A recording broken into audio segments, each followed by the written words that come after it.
Swiss Federal Intelligence Service has said it will finally open long-sealed files on the notorious Nazi war criminal Josef Mengele, but without saying when Mengele fled Europe after World War II. But for years there have been rumours that he spent time in Switzerland, even though an international warrant was out for his arrest. US President Donald Trump's visit to China this week may have been short on immediate deals addressing frictions over tech and trade. But there's little question that Chinese leader Xi Jinping will be viewing it as a resounding success. Beijing didn't need big tangible outcomes to achieve major wins, like projecting China as an equal to the US on the global stage, and directing the tone of the relationship, including around Taiwan. A man has died from his injuries after being attacked by a great white shark in Western Australia. Authorities say the attack unfolded just before 10 a.m. local time Saturday 2 GMT off Rottnest Island, west of the city of Perth, Western Australia police said in a statement.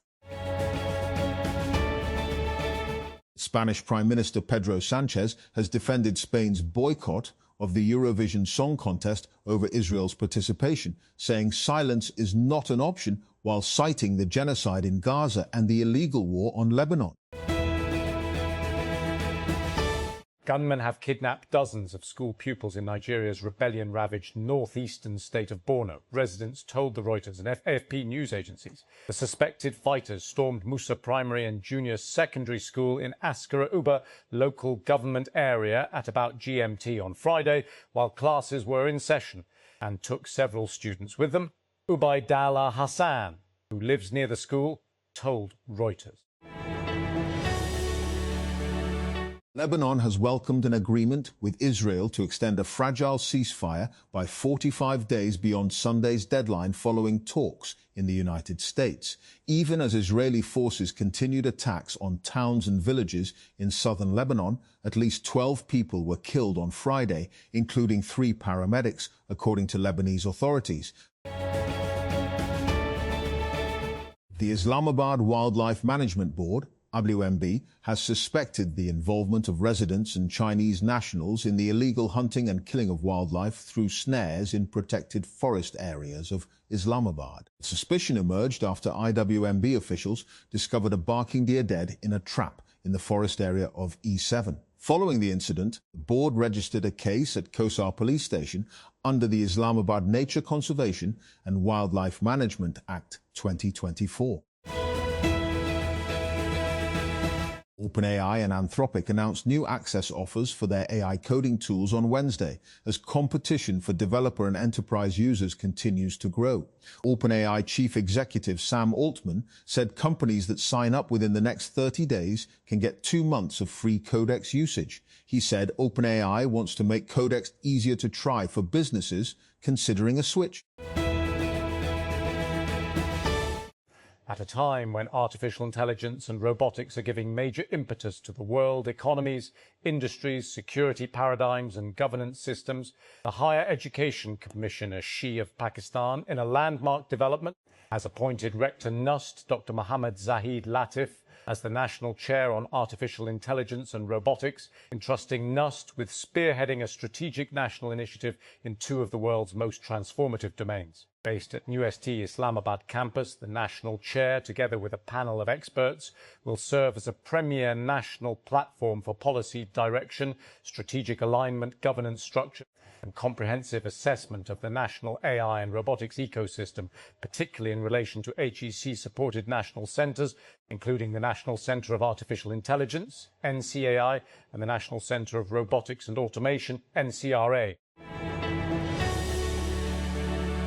The International Monetary Fund, IMF, has warned that Pakistan remains highly vulnerable to climate shocks, including severe floods, intensifying heat waves and accelerated glacier melt, posing growing risks to economic stability, livelihoods and poverty reduction. In its 3rd review under the Extended Fund Facility, the IMF said Pakistan continues facing persistent climate-related risks following repeated extreme weather events and large-scale economic losses caused by recent floods. The Lahore High Court, LHC, has upheld the right of widows and legal heirs of deceased policyholders to receive statutory interest on delayed group insurance payments, dismissing 4 appeals filed by the State Life Insurance Corporation of Pakistan. Justice Raheel Kamran issued the ruling in cases linked to insurance disputes dating back to the late 1990s involving widows and heirs of deceased State Life employees and sales officers. Interior Minister Mohsin Naqvi on Saturday met a delegation from Egypt during which the two sides discussed promoting cooperation in the fields of security, counter-terrorism, combating narcotics, cybercrime and safe city initiatives, the Interior Ministry said. Both sides agreed to enhance cooperation between the interior ministries of the two countries, it said in a social media post on X. Sindh Senior Minister Sharjeel Memon on Saturday said that the provincial government had exempted shops, markets, malls, hotels, restaurants, wedding halls and marquees from fixed closing timings to facilitate businesses and citizens. According to the notification, which he shared on the social media platform X, all shops, markets, shopping malls, hotels, restaurants, food outlets, marriage halls and marquees have been exempted from the 9 p.m. closing time, which was enforced last month. Kubra Khan, the star of the new airy drama Dr. Bahu, is letting fans experience behind-the-scenes shots from the show through her character Sania's eyes with a series of Saniagrams she shared on her Instagram account on Friday evening. In Dr. Bahu, Kubra plays a young doctor who marries into a family of medical professionals. Sania marries Salman, the youngest son of the family who isn't a doctor himself, and finds that despite marrying into a respected family of doctors, women aren't allowed to work in their household. The San Antonio Spurs have booked their ticket to the NBA Western Conference Finals with an emphatic 131-9 win over the Timberwolves, while the resilient Detroit Pistons stayed alive in the East by defeating Cleveland. The Spurs arrived in Minnesota on Friday with a 3-2 lead in their best-of-7 semi-finals and led throughout each champions that sets up a tantalizing showdown series with the reigning Chiefs and tied and top-seeded Oklahoma City Thunder. Abu Bilal al-Manuki, alleged to be the second-in-command of ISIS globally, has been killed in an operation conducted by United States and Nigerian forces. President Donald Trump said, "Brave American forces and the armed forces of Nigeria flawlessly executed a meticulously planned and very complex mission to eliminate the most active terrorist in the world from the battlefield," Trump said in a post on Truth Social on Friday.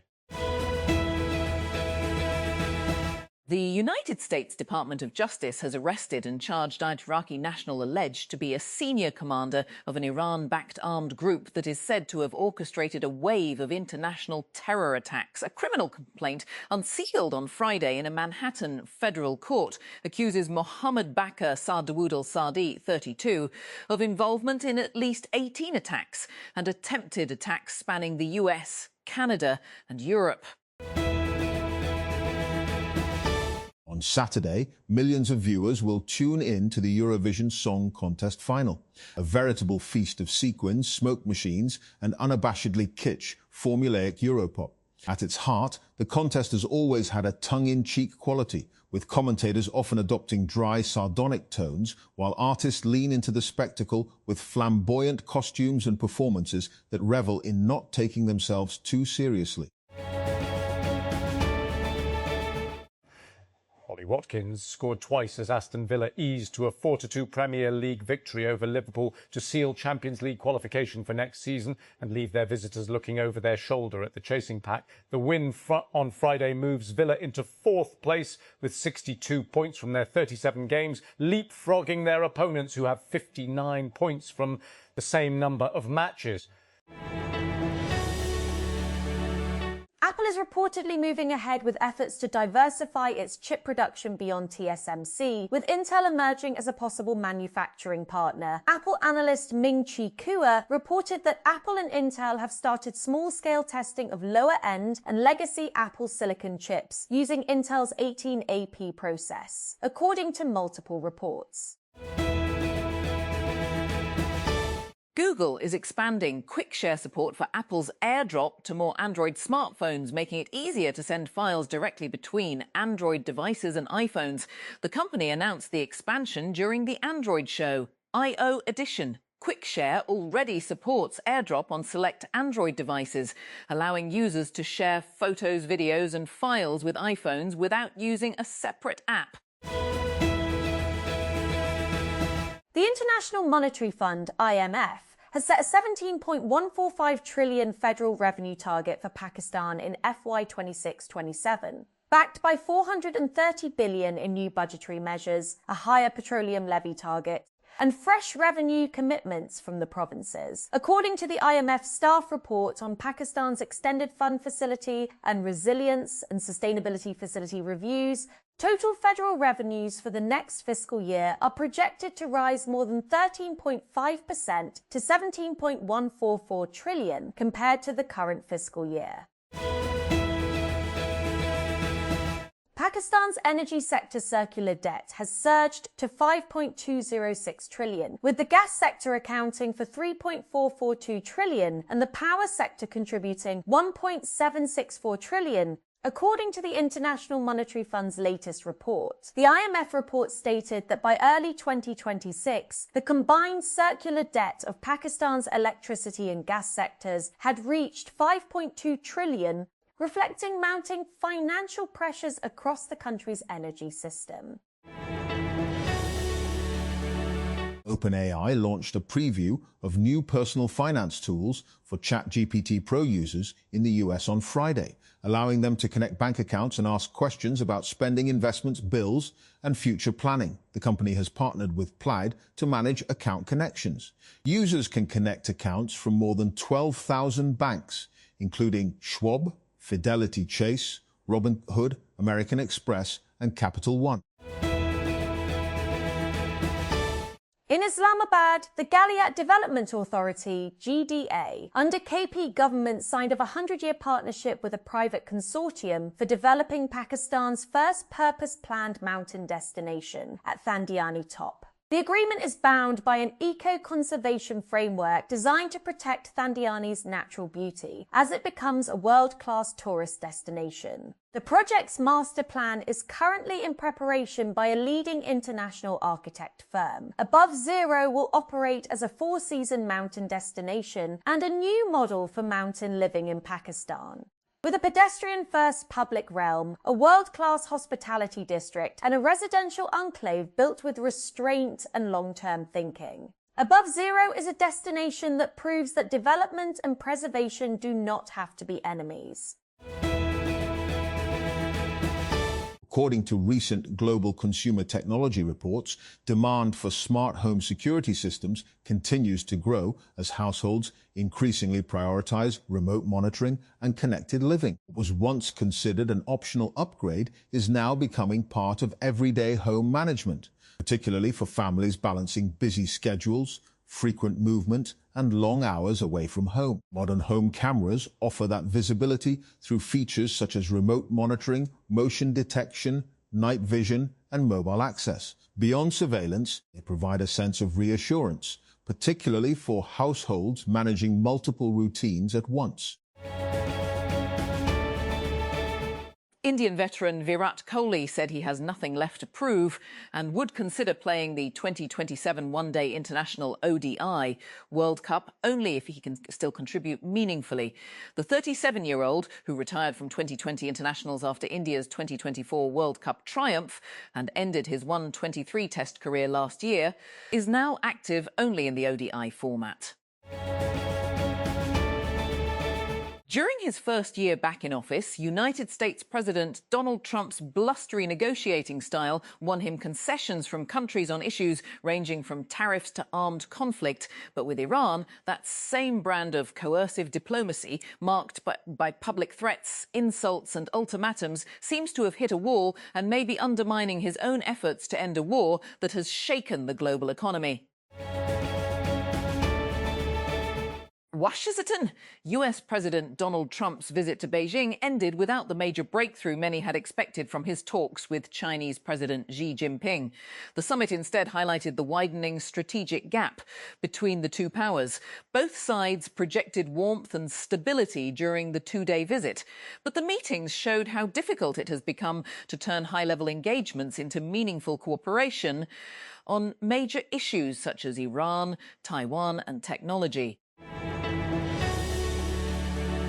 For at least 2 decades, Hijri Road has been a nuisance for the people who live in Gulshan Town's Metroville colony. So when UC6 Chairman Nasir Ashfaq managed to get the Karachi Development Authority to fix the inner neighbourhood service lane, they insisted on paver blocks this time. 3 years later, sewerage still overflows from time to time, but at least by the time they clean it up, there is still a road underneath the muck.